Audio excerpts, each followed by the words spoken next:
সবাই জবান খুলে বলুন আউযু বিল্লাহি মিনাশ শাইতানির রাজিম বিসমিল্লাহির রহমানির রহিম ফি জান্নাতিন ইয়াতাসাআলুন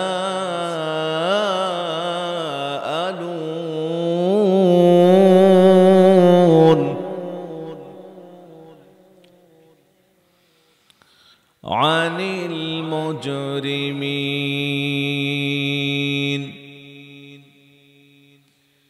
মা সালাকাকুম ফি سقر قالوا لم نك من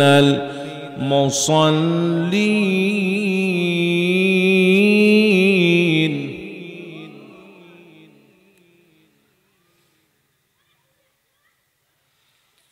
ما سلككم في سقر قالوا لم نك من المصلين ولم نك نطعم المسكين وكنا نخوض مع الخائضين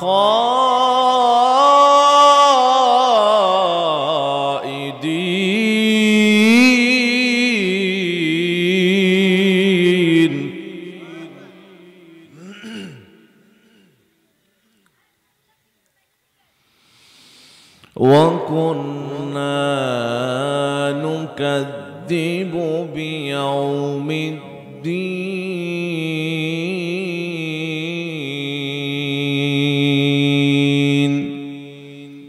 صدق الله المولانا العظيم وقال النبي صلى الله عليه وسلم لا تزول قدم ابن آدم حتى يسأل عن 5 عن عمره فيما أفناه وعن شبابه فيما أبلاه وعن ماله من أين اكتسبه وفيما أنفقه وما عمل فيما علم رواه الترمذي وقال تعالى في شان حبيبي إن الله وملائكته يصلون على النبي يا أيها الذين آمنوا صلوا عليه وسلموا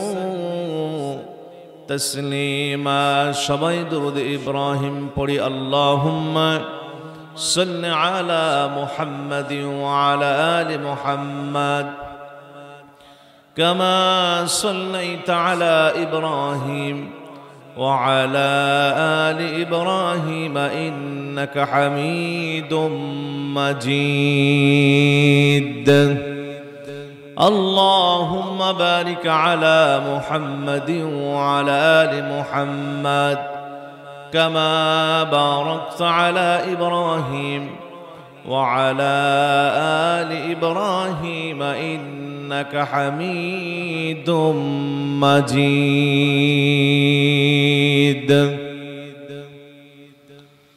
ভুল করে গাইনি তো গান লা ইলাহা ইল্লাল্লাহ ঘুম ঘরে বাড়াই নিয়ে পথে পায় জেনেছি পথের বাঁকে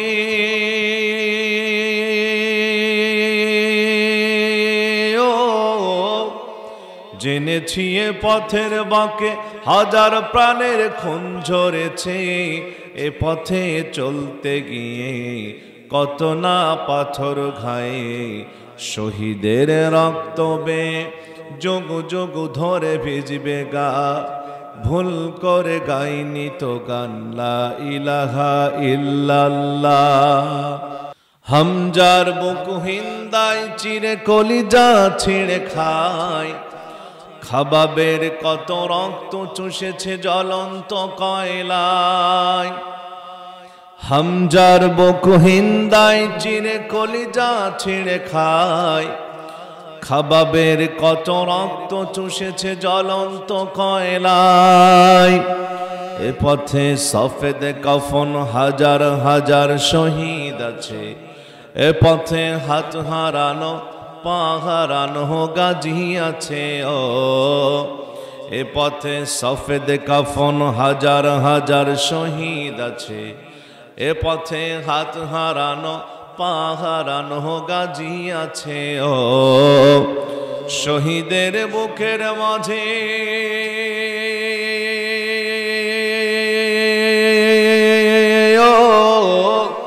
শহীদের বুকের মাঝে দেখ না গুলির ফুল ফুটেছে, শহীদের বুকের মাঝে দেখ বুলেটের ফুল ফুটেছে। আধার কারার মাঝে ইমানি দীপ্তি নাচে, গোলামির জিঞ্জির জানি মুক্তির মুখে টিকবে না। ভুল করে গাইনি তো গান লা ইলাহা ইল্লাল্লাহ।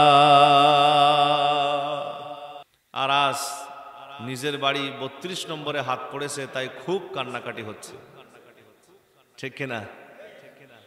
যখন সাতক্ষীরার মানুষদের, নিরীহ মানুষদের, ইসলাম প্রেমিক মানুষদের বাড়িগুলো বুলডোজার দিয়ে ভেঙা হয়েছিল, তখন কি একটা বারের জন্য চিন্তা হয় নাই, আমি যদি কারোর দিকে আঙ্গুল একটা তুলি আমার দিকে থাকে কয়টা? 3টা। কয়টা? জোরে বলেন কয়টা?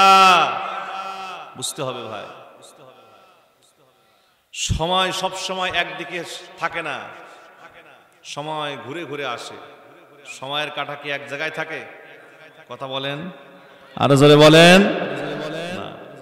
কিন্তু এত বুঝ, এত কিছু বলার পরও কিছু মানুষ আছে যারা জালিম। আল্লাহ বলতেছেন ওয়ায়ুদিল্লুল্লাহু যালিমিনা ওয়া ইয়াফআলুল্লাহু মা ইয়াশা। যারা জালিম আমি আল্লাহ এদেরকে কোনোদিন হেদায়েত দেই না। এত মানুষ মারছে, এত কিছু করলো, আয়না ঘর যেটা জাহিলিয়াতের যুগেও ছিল না, এখনো ফেসবুক লাইভ এসে বলে আমি কি করেছি এমন। আছে না নাই? কি কথা কন না কেন আপনারা? কষ্ট পাচ্ছেন ভাই? যাক, কথার প্রাসঙ্গিকে চলে এসেছে, সামনে চলুন। আমরা যে আয়াত থেকে আলোচনা করেছি, ধরেছি, এখান থেকে আস্তে আস্তে আলোচনা করব। ওমা তৌফিক ইল্লা বিল্লাহ আলাইহি তাওয়াক্কালতু ওয়া ইলাইহি উনীব। ভরসা করব কার উপরে? একটু আওয়াজ দিয়ে বলেন ভাই, আরো জোরে বলেন, আরো জোরে বলেন।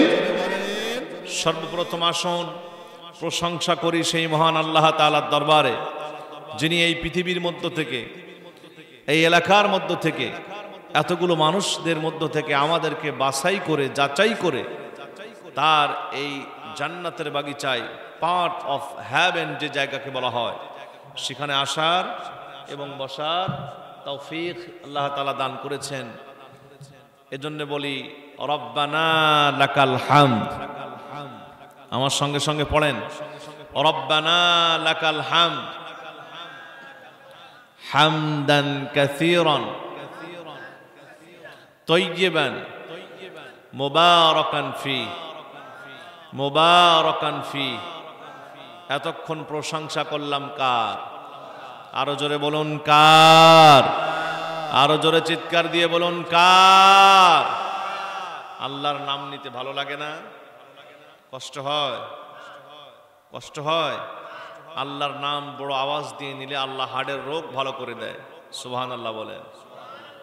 চলুন, দেরি নয়, রাত অনেক হয়ে গেছে, 10:30। আমরা আলোচনা 12টার মধ্যে কাভারেজ দিয়ে দোয়া মোনাজাত করে এখান থেকে বিদায় নিব। জোরে বলি ইনশাআল্লাহ। আল্লাহ রাব্বুল আলামিন বলেন, ফি জান্নাতিন ইয়াতাসাআলুন।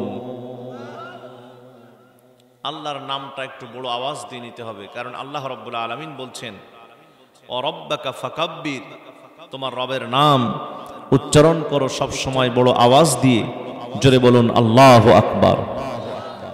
কোরআনুল কারীমের এক একটা আয়াত তেলাওয়াত শেষ হবে যখন, এট এ টাইমে কণ্ঠের সাথে কণ্ঠ মিলিয়ে, তালে তাল মিলিয়ে, একজনের সাথে আরেকজনের কণ্ঠ মিলিয়ে শরীরের সব শক্তি উজাড় করে কণ্ঠের কাছে এনে বলবো আল্লাহু আকবার।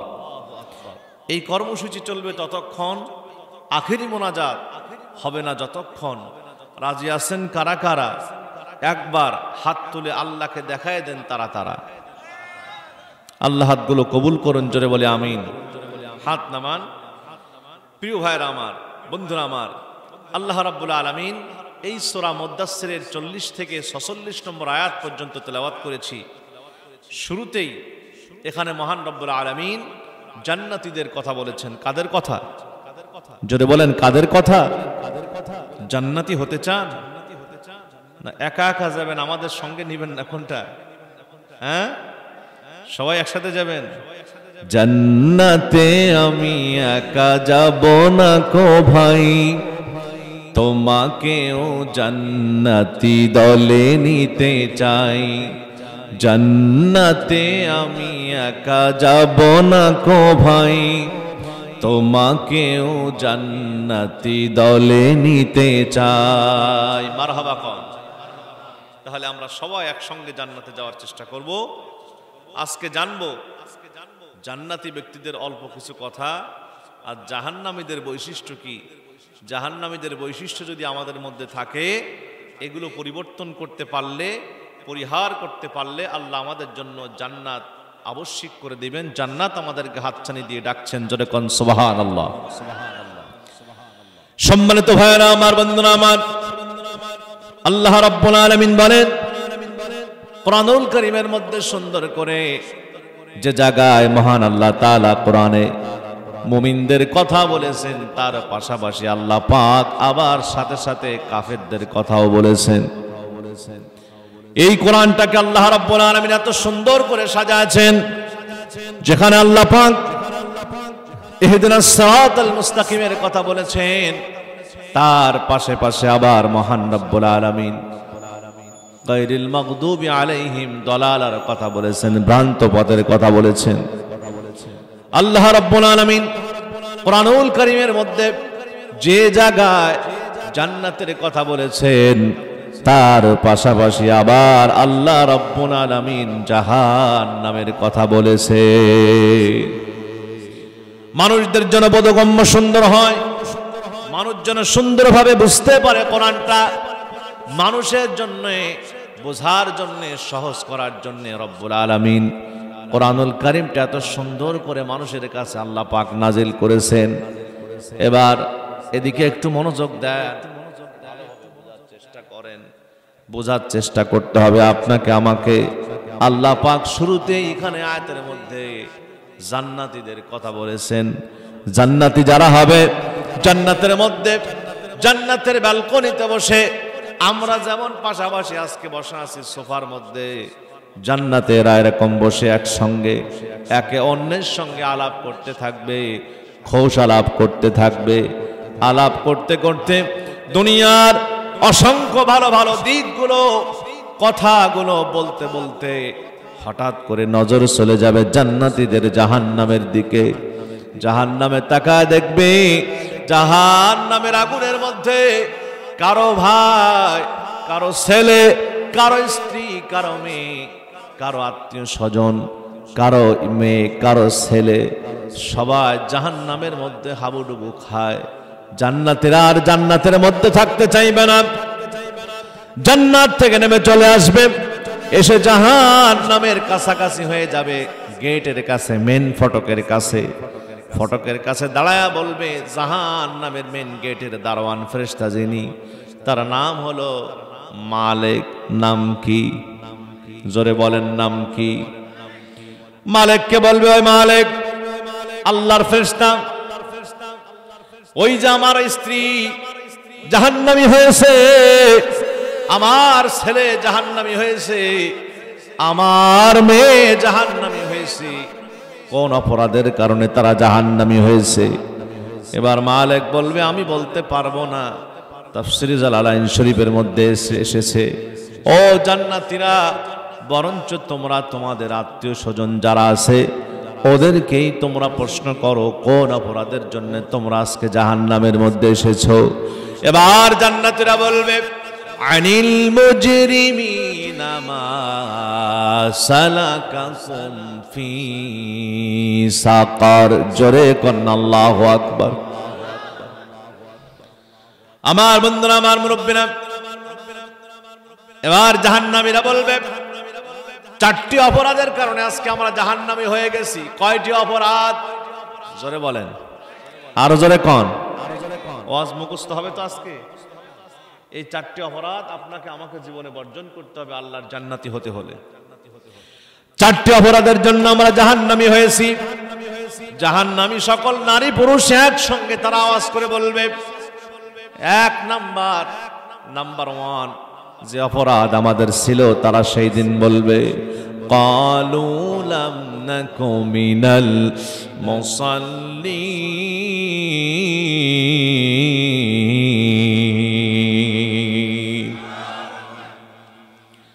এক নাম্বার অপরাধ হলো আমরা মুসাল্লায় যেতাম না, আমরা নামাজ পড়তাম না, মুসল্লিদের সঙ্গে আমাদের কোনো কানেকশন ছিল না, সম্পর্ক ছিল না।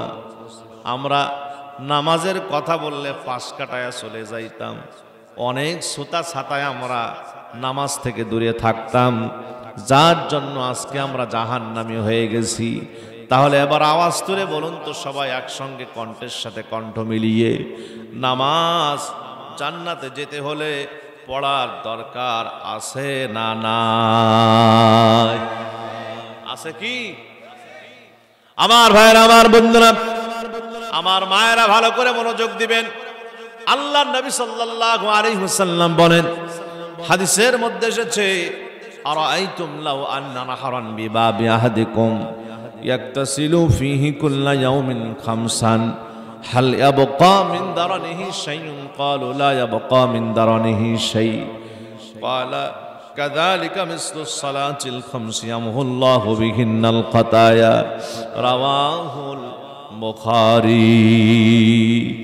যদি কোনো বান্দা 1-5 বার দৈনিক গোসল করে, একটা পুকুরের মধ্যে, বিশাল তার বাড়ির সামনে একটা পুকুর আছে, ওই পুকুরে 5 বার যদি কেউ গোসল করে, ওই লোকটার শরীরের মধ্যে কোনো ধুলা ময়লা জমা থাকতে পারে? কথা কন।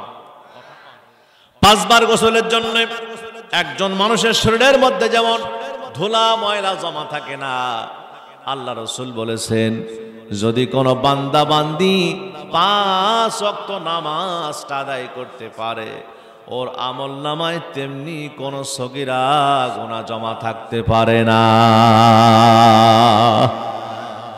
আর আসতে বলেন সুবহানাল্লাহ। অথচ নামাজ আমরা পড়তে চাই না, সারা রাত ধরে ওয়াজ শুনবে, কিন্তু ফজরের নামাজের খবর নাই। আছে না নাই? এরকম পাবলিক আছে কিনা? আমার বন্ধুরা, মুরব্বীরা, ভালো করে বুঝতে হবে। একটু আগে ভাইজান বলতেছিলেন আমরা এত ওয়াজ মাহফিল শুনলাম, কিন্তু আমাদের আমল ভালো না, ঈমান ভালো না। কথা বলেছে কি বলে নাই? আল্লাহর হাবিব বলেন ভালো করে বুঝতে হবে, রোগ কোথায়, আগে ওষুধ দেওয়া লাগবে সেথায়, তা না হলে রোগ ভালো হবে? কথা বলেন, আরো জোরে বলেন, হবে না। যদি আপনি আমি কিয়ামত পর্যন্ত ওয়াজ করি, এই বাংলাদেশের মানুষদেরকে আপনি নামাজি বানাতে পারবেন না। তাহলে কি করা দরকার? যেই ট্রিটমেন্ট দেওয়া দরকার, ওই ট্রিটমেন্ট, ওই প্রেসক্রিপশন যদি এই মানুষদের সামনে দেওয়া হয়, এই মানব জাতির সামনে দেওয়া হয়, তাহলে এই মানব জাতি নামাজ পড়বে, তাই ছাড়া নামাজি হবে না। কিছু হবে, কিছু হবে না। যত পরিমাণ, যে পরিমাণ দাওয়াতি কাজ করা হবে, ওই পরিমাণ আপনি দাবি করতে পারবেন না কাজ হবে।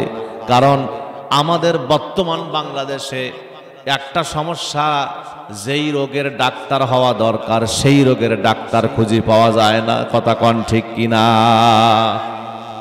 যেই রোগের ট্রিটমেন্ট যেটা দেওয়া দরকার, যেই ওষুধ দেওয়া দরকার, সেটা আমরা দেই না। অধিকাংশ ভুল চিকিৎসা হয় বাংলাদেশে। কথা বলেন ঠিক কিনা? ডাক্তারের কাছে যান, ভুল চিকিৎসা আছে না নাই? কথা কন না কেন? আছে না নাই? তাহলে এখন সঠিক ট্রিটমেন্টটা কি আমরা আজকে দেব। যদি আপনি, যেহেতু আপনারা লিখেছেন তাফসিরুল কোরআন মাহফিল, তাহলে সঠিক ট্রিটমেন্ট কোনটা আমি যদি এখন দিতে পারি, আলেম ওলামার সামনে বসা, তাহলে নেবেন? আপনারা নিতে রাজি আছেন? জোরে বলেন ইনশাআল্লাহ। আসুন এবার সামনে যাই। আল্লাহর নবী সাল্লাল্লাহু আলাইহি সাল্লাম বলেন, বাইনাল আবদি ওয়া বাইনাল কুফরি তারকুস সালাত। একজন ইমানদার, একজন আল্লাহর গোলাম, একজন বান্দা, মুমিন বান্দা আর কাফেরের মধ্যে পার্থক্য হলো নামাজ। পার্থক্য কি? যার নামাজ আছে এক কথায় সে হলো মুমিন, যার নামাজ নাই সে হলো কাফের। এখন আপনি নামাজি কি করে বানাবেন এই মানুষদেরকে, সেই চেষ্টা, সেই প্রেসক্রিপশন, সেই ট্রিটমেন্ট এখন আপনাকে আমাকে দিতে হবে, আলেমদেরকে দিতে হবে, ভূমিকা রাখতে হবে। জোরে বলেন ঠিক কিনা? আলেমরা শুধু প্রেসক্রিপশন করবে আর আপনি ওই প্রেসক্রিপশন বাড়ি নিয়ে সুন্দর করে এভাবে সুন্দর করে মোলাটের মধ্যে গুছায় রাখবেন, আলমারিতে তুলে রাখবেন। তাহলে কি বলেন তো দেখি আপনার রোগ ভালো হবে? কি করা লাগবে? প্রেসক্রিপশন অনুযায়ী আপনাকে ওষুধ খাওয়া লাগবে, তাহলেই আপনার রোগ ভালো হবে। জোরে বলুন ঠিক কিনা? আর একটা হাদিস নেই, তারপরে আরো সামনে যাব। এবার আল্লাহ রাসূল সাল্লাল্লাহু আলাইহি ওয়াসাল্লাম বলেন, কোন মেয়ে, কোন বোন, কোন মা যদি আল্লাহর জান্নাত পেতে চায় তাহলে তাকে 4টি আমল করতে হবে। কয়টি আমল?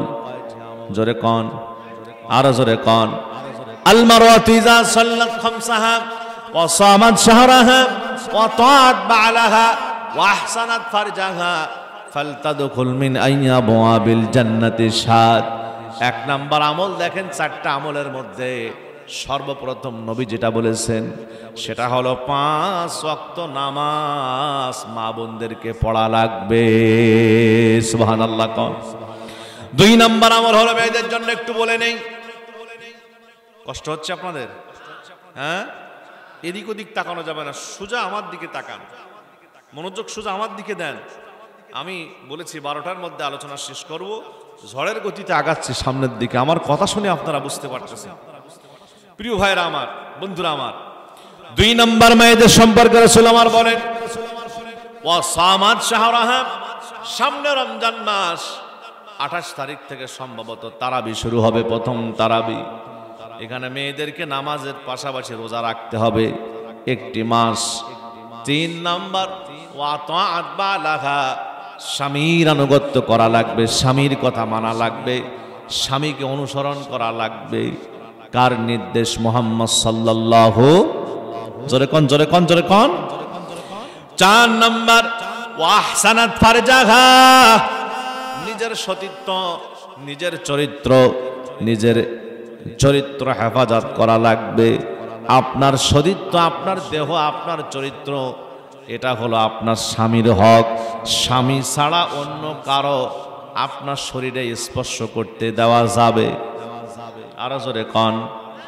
এই 4টি কাজ যদি কোনো মেয়ে, কোনো বোন আমার, কোনো মা, কোনো আম্মা জান যদি এই 4টি আমল করতে পারেন, তাহলে শুনে রাখেন, আল্লাহ রাসূল বলেন, ফালতাদখুল মিন আইয়াবওয়াবিল জান্নাতি শাদ, জান্নাতের যেই দরজা দিয়ে এই 4টি আমলকারিনী নারী আল্লাহর জান্নাত পেতে চায়, সেই দরজা দিয়ে রব্বুল আলামিন তাকে জান্নাতের মালিক বানায়া দিবে। মূল কথায় চলে আসলাম এবার। তাহলে এখানেও নারীদের ক্ষেত্রে প্রথমে নামাজ আছে না নাই? জোরে বলেন। কিন্তু অধিকাংশ মা বোনেরা নামাজ পড়ে ঠিক আছে, কিন্তু টাইম মতন পড়ে না, ওয়াক্ত মতো আদায় করে না। এই সমস্যা মহিলাদের মধ্যে আছে না নাই? জোরে বলেন। আল্লাহ পাক আমার মা বোনদেরকে উত্তম বুঝ দান করুন, জোরে বলি আমিন। প্রিয় ভাইরা আমার, বন্ধুরা আমার, এখন ভাই আমার বলছিলেন, মুরব্বী আমার বলছিলেন যে আমাদের এত ওয়াজ শোনা হয় কিন্তু আমাদের আমল ভালো হচ্ছে না, ঈমান ভালো নাই। আমার বন্ধুরা, আমার ভাইরা, আমল কি করে ভালো হবে? কারণ আল্লাহ রাব্বুল আলামিন কোরআনুল কারীমের মধ্যে বলছেন যে কথা, যেই দাওয়াতের কথা, আল্লাহর যে বক্তব্য, কোরআনে নামাজের ব্যাপারে যেই দাওয়াত আল্লাহ পাক আমাদেরকে দিচ্ছেন, আলেম ওলামা আমরা যে দাওয়াত দেই, আল্লাহর দাওয়াতের সঙ্গে হুবাহু 90 ডিগ্রি বিপরীত, একেবারে কোনো মিল না। হুজুর প্রমাণ দেন, প্রমাণ ছাড়া কথা বলা যাবে না। তাহলে এবার প্রমাণ দেন। আল্লাহ রাব্বুল আলামিন কোরআনুল কারীমের মধ্যে যত জায়গায় নামাজের কথা বলেছেন, এক জায়গায় কেবল রব্বুল আলামিন বলেছেন ফাসাল্লি লিরাব্বিকা ওয়ানহার, তোমরা নামাজ পড়ো, কুরবানি করো কার জন্য? জোরে বলেন। কুল ইন্না সলাতি ওয়া নুসুকি ওয়া মাহইয়ায়া ওয়া মামাতি লিল্লাহি রাব্বিল আলামিন।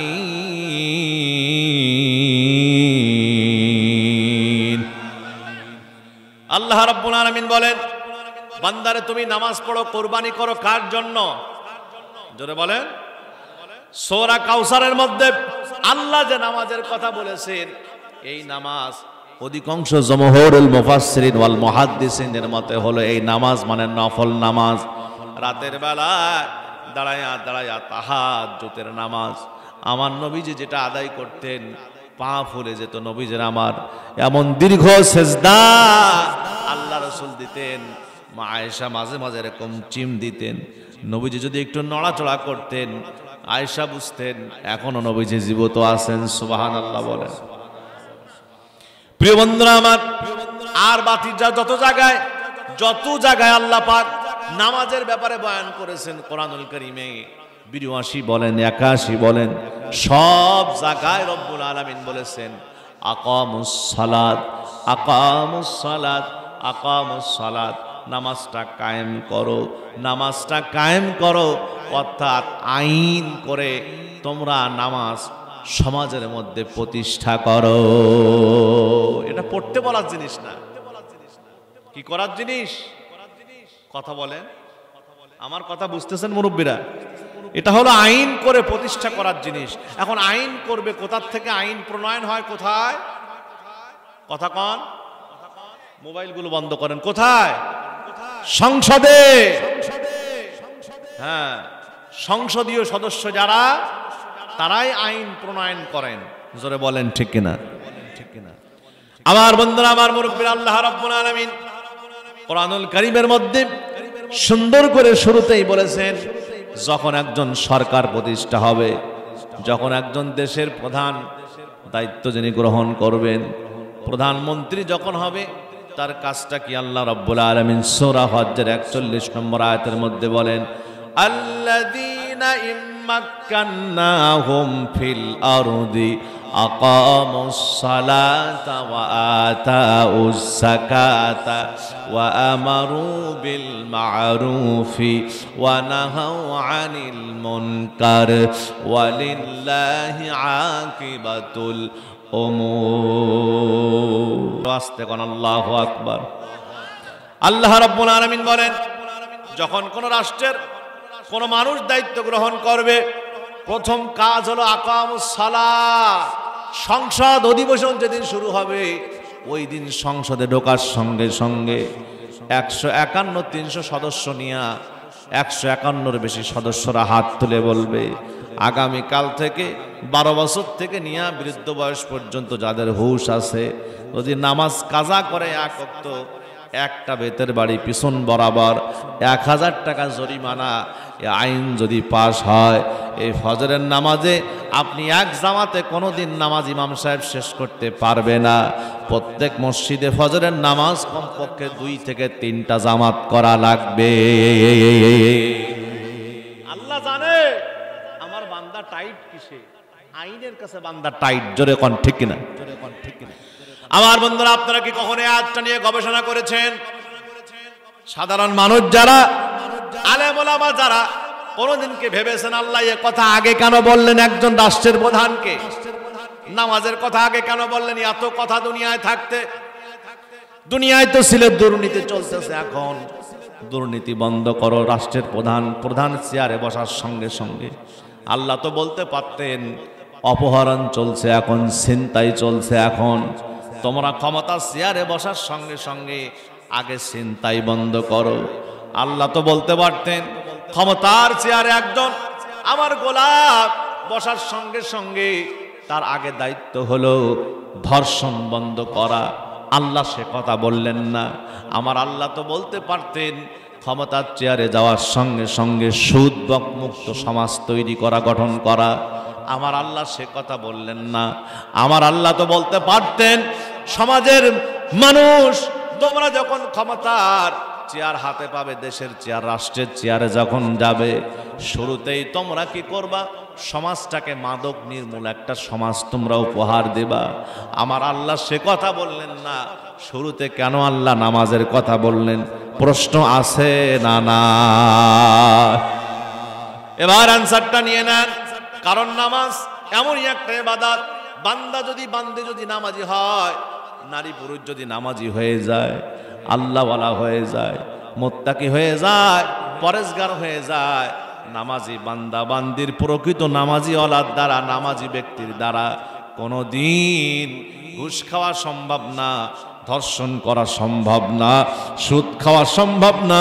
রমজান মাসের টেবিলের মধ্যে রেখে দাও, ঘুষের টাকা নেওয়া সম্ভব না।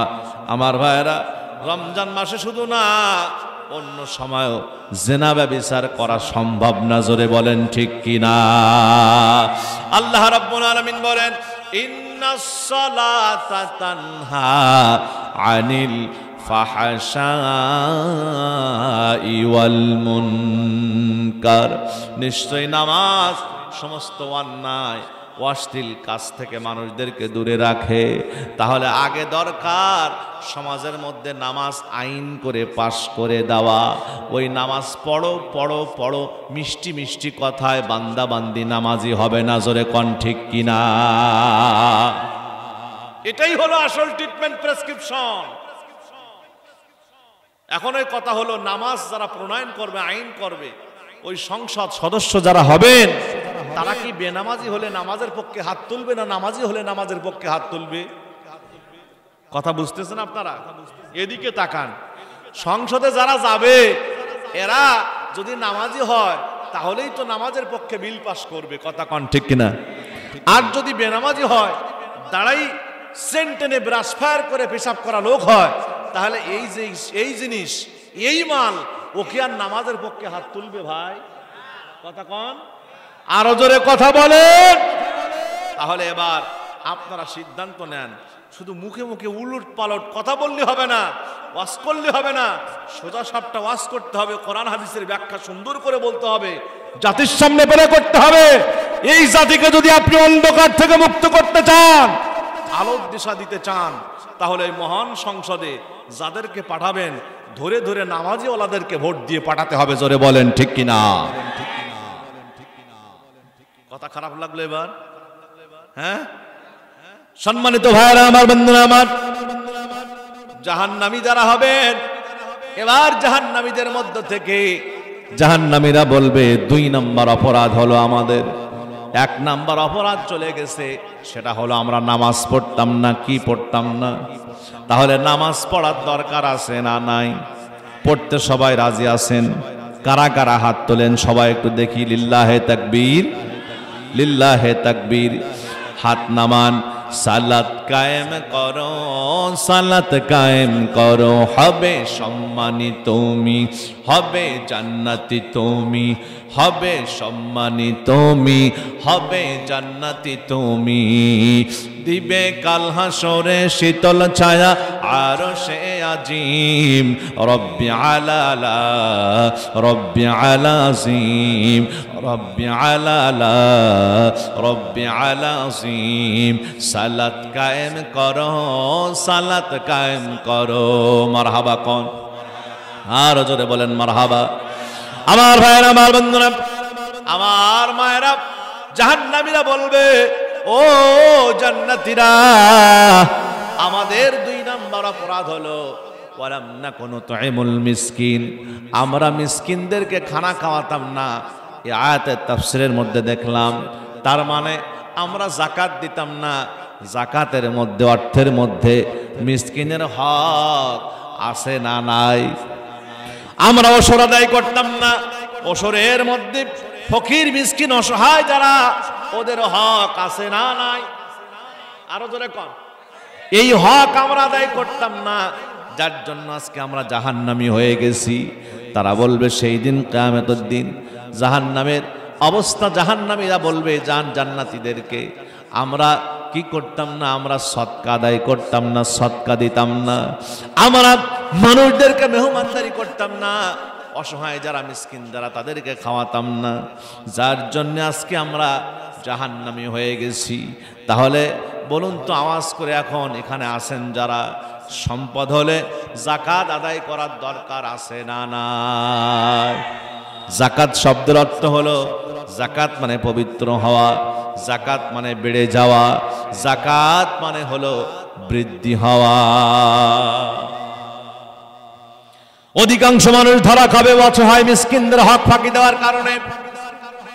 কারণ আপনার যদি 20 মণ ধান হয়, ওর মধ্যে 1 মণ হলো গরিবের হক, মিসকিনের হক, কাদের হক? এদিকে তাকান ভাই, এদিকে তাকান। সমস্যা কি আপনাদের? এদিক ওদিক করেন কেন? এদিকে তাকান প্লিজ। প্রিয় বন্ধুরা আমার, তাহলে আপনাদের 1-2 নম্বর যে অপরাধ, সেটা হলো গরিব মিসকিন অসহায় যারা, তাদের হক ফাঁকি দেওয়া। এদের হক ফাঁকি দিলে আপনি কোনোদিন আল্লাহর জান্নাত পাবেন না। আমার বন্ধুরা, আমার ভাইয়েরা, তাহলে এখন আপনার বেশি বেশি করে এতিম অসহায় যারা মিসকিন যারা, তাদের খেদমত করার, তাদের হক আদায় করার দরকার আছে না নাই? যাকাত দেওয়ার দরকার আছে না নাই? ওসর আদায় করার দরকার আছে না নাই? সদকা করলে আল্লাহ সম্পদ বাড়ায় না কমায়? বাড়ায়? বাড়ায় তো না, কমায় না। কমে গেল যে দিয়ে দিলাম লোকের। আমার বন্ধুরা, আমার মুরব্বিরা, ভালো করে লক্ষ্য করেন, হযরত দাউদ আলাইহিস সালামের জামানায় এক বুড়িমা ছিলেন, খুবই অসহায়, কিন্তু বুড়িমার ছিল হাত লম্বা। কি লম্বা? তার মানে হাত লম্বা না, মানে দানবী ছিলেন বুড়িমা। এটা হলো বাগধারার ভাষায় হাত লম্বা, মানে দানের প্রচলন বেশি, যে লোকটা দানবী ছিলেন। আমার বন্ধুরা, আমার মুরব্বিরা, ভালো করে বুঝতে হবে, এক কথায় বুড়িমা ছিল হাত লম্বা, তার মানে দানের দিক থেকে বুড়িমা ফার্স্ট, কিন্তু অসহায়। এক ভিক্ষুক মানুষ এসে বলতেছে, ও বুড়িমা, অসহায় লোকটা না খাওয়া লোক এসে বলতেছে, ও বুড়িমা, দীর্ঘদিন আমি খাই নাই, 2-3টা দিন আমার পেটে কোনো দানা পানি পড়ে নাই, আমি খুব অসহায়, আপনি আমারে কিছু খেতে দেন। ভিক্ষুক বলতেছে, বুড়িমা বলতেছে, ও ভিক্ষুক ভাই, আমার বাড়িতে যে খাবারের ব্যবস্থা আছে তা দিয়া একটা রুটি কোন রকম আছে, আমার রাতের খাবারটা কোন রকম, রাতের ডিনারটা হবে, আমি তোমাকে যদি দিয়ে দেই রাতে আমাকে না খেয়ে থাকা লাগবে। ভিক্ষুক বলতেছে, ও বুড়িমা, আমি খুব ক্ষুধার্ত, আমারে আপনি একটু কিছু খাইতে দেন, ওটাই আমারে দেন, আমি আগে একটু বেঁচে যাই, বাঁচতে চাই। বুড়িমার মনের মধ্যে মায়া জেগে গেছে।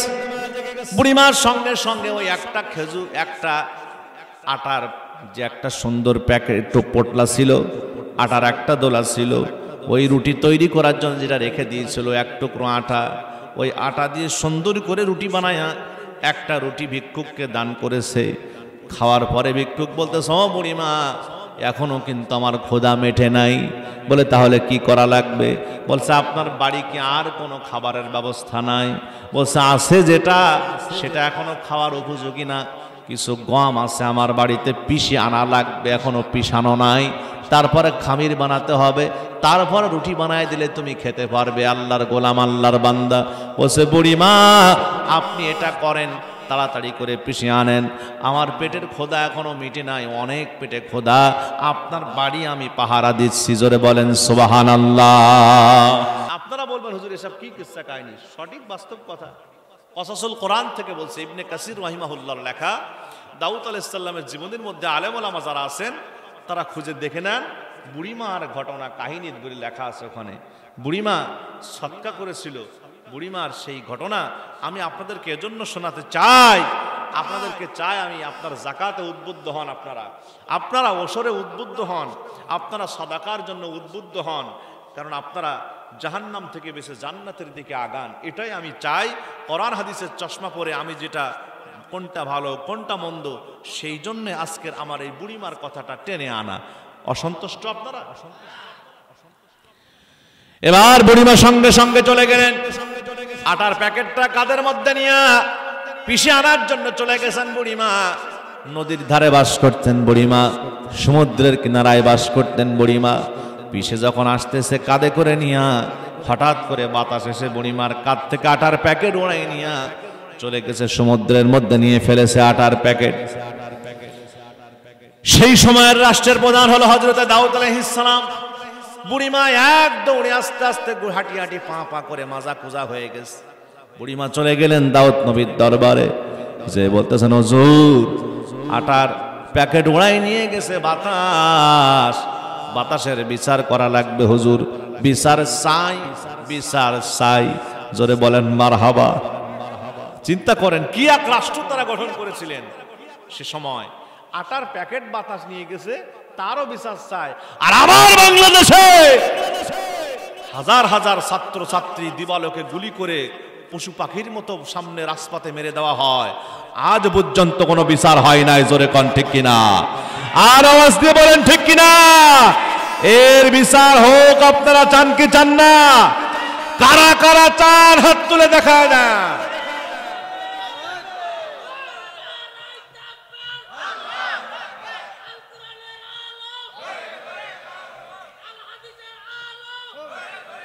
আল্লাহ কবুল করুন, জোরে বলে আমিন।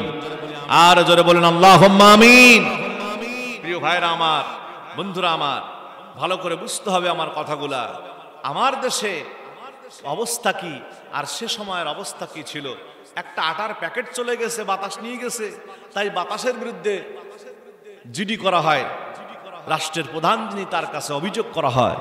প্রিয় ভাইরা, হযরত দাউদ আলাইহিস সালাম বলতেছেন আমি বাতাস তোমার কথা শোনে না বুড়িমা, আমি বাতাসের বিচার করতে পারবো না। তাহলে কি করবেন? বাইতুল মাল থেকে আপনার জন্য এক প্যাকেট হারাই গেছে আটা, আমি 2 প্যাকেট দিচ্ছি, আপনি সন্তুষ্ট হয়ে বাড়ি চলে যান। বুড়িমা বলতেছেন আপনি যখন বিচার করবেন না, আপনি রাষ্ট্রের প্রধান, আপনার উপরে তো আমার কথা বলার কিছু থাকে না, তাহলে বাড়ি চলে যাই। যেতে যেতে যখন রাষ্ট্রের রাজদরবারের প্রধান ফটকের সামনে যখন বুড়িমা হাজির, সামনে দাঁড়ায় গেছে হযরত সুলাইমান আলাইহিস সালাম। সুবহানাল্লাহ কোন আর জোরে কোন। হযরত সুলাইমান আলাইহিস সালাম বলেন বুড়িমা আপনি যখন দরবারের মধ্যে ঢুকলেন খালি হাতে, হাতের মধ্যে আপনার কিছু নাই, কিন্তু যখন দরবার থেকে বের হলেন 2 প্যাকেট আটা আপনার হাতের মধ্যে। আমি বুঝলাম না রহস্যটা কি। বুড়িমা আপনি আমাকে রহস্যটা খুলে বলেন। বুড়িমা বলতেছে তাহলে শোনো আল্লাহর গোলাম, আমি এই জন্য আটা নিয়ে গেছে বাতাস, দাউদ নবীর কাছে বিচার দিলাম। দাউদ নবী বলতেছে বিচার আমি করতে পারবো না, আমি একটা কাজ করতে পারি, সেটা হলো 1 প্যাকেট গেছে আটা হারাইয়া 2 প্যাকেট তোমারে দিলাম। বুড়িমা এটা সন্তুষ্ট হয়ে বাড়ি যান। হযরত সুলাইমান আলাইহিস সালাম বলেন না না না, তা হবে না, তা হবে না বুড়িমা। তাহলে কি করা কি হবে? আপনি আবার ব্যাগে শুনে যান, দাউদ নবীর কাছে যে আটার প্যাকেট ফেরাইয়া দেন, দিয়ে বলেন আটায় আমি চাই না, বাতাসের বিচার চাই, বিচার চাই, বিচার চাই, বিচার করা লাগবে। জোরে বলুন সুবহানাল্লাহ। দাউদ আলাইহিস সালাম বিপাকে পড়ে গেলেন, বিপাকে পড়ে গেছেন, দারুণ যন্ত্রণা। এ কি সমস্যা? বুড়িমাকে এবার বলতেছে ও বুড়িমা, মিষ্টি মিষ্টি হেসে দাউদ নবী সত্যি করে বলবেন বুড়িমা আপনি তো বাড়ি যাচ্ছিলেন, আপনাকে আবার আমার কাছে ব্যাগে কে পাঠালেন? এবার বুড়িমা বলতেছে তাহলে আমি বলতে পারি, কিন্তু তার বিরুদ্ধে কোনো অ্যাকশন নেওয়া যাবে না। হ্যাঁ আপনি বলেন, আমি তার বিরুদ্ধে কোনো অ্যাকশন নেব না। তাহলে শুনুন, এই রাজদরবারের শাহজাদা হযরতে সুলাইমান আপনার কাছে আমাকে ব্যাগে পাঠাইয়া দিয়েছে। সুলাইমানকে সঙ্গে সঙ্গে ডাকা হলো, ডেকে বলা হলো ও সুলাইমান, তুমি তো জানো বাতাস আমার কথা শোনে না, তারপরও তুমি কেন বুড়িমাকে আমার কাছে ফেরাই দিয়ে আবার ব্যাগে পাঠাইছো? সুলাইমান নবী বলতেছে বাপও নবী ছিলেন, ছেলেও নবী ছিলেন, বাপ কা বাটা সিফাই কা ঘোড়া। আল্লাহু আকবার কোন। সুলাইমান আলাইহিস সালাম বলেন গো আব্বাজান, নবীরা দোয়া করলে কোনোদিন দোয়া মিস হয় না। আপনি 2 রাকাত নামাজ পড়ে আল্লাহর কাছে দোয়া করেন, নিশ্চয়ই আল্লাহ রাব্বুল আলামিন আপনার দোয়া সঙ্গে সঙ্গে মঞ্জুর করে নেবেন। সন্তানের কথা মতো, বাপ সুলাইমান আলাইহিস সালামের কথা মতো বাপ দাউদ আলাইহিস সালাম নামাজে দাঁড়ায় গেলেন, সালাম ফেরায়া দোয়া করলেন। দোয়া শেষ হতে দেরি, বাতাস হাজির হতে দেরি হলো না। বাতাসকে এবার জিজ্ঞেস করা হলো, বাতাস জবাব দাখিল করো, কেন তুমি বুড়িমার আটার প্যাকেট উড়াই নিয়ে গেছো? বাতাস বলতেছে, দাউদ নবী, আমি আল্লাহ ছাড়া কারো হুকুম মানি না, একমাত্র আল্লাহর হুকুম আমি মানি, আল্লাহ ছাড়া কারো কথা আমি শুনি না।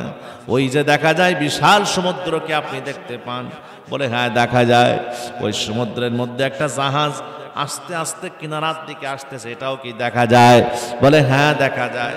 তাহলে শুনুন এবার ভালো করে, ওই জাহাজের মধ্যে যখন নারী পুরুষ যারা আছে, অনেক নারী আছে, অনেক পুরুষ আছে, অনেক ছোট ছোট বাচ্চারা আছে, অনেক যুবকেরা আছে, কিশোরেরা আছে। জাহাজ নদীর মাঝ বরাবর চলতে চলতে, সমুদ্রের মাঝ বরাবর চলতে চলতে হঠাৎ করে একটা বরফ খণ্ডের সঙ্গে ধাক্কা লেগে যায়।